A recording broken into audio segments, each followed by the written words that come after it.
just another showcase how easy it is to boost production using Acubez, a system that is not much bigger than a tool cart.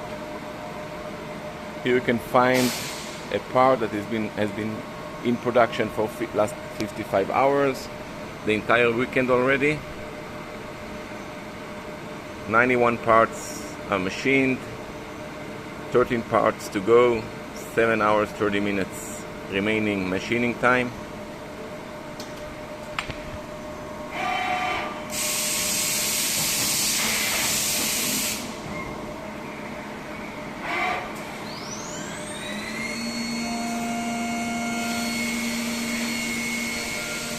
Let's see how it looks like in our storage cube.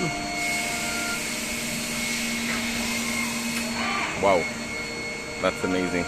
Amazing feel, amazing look.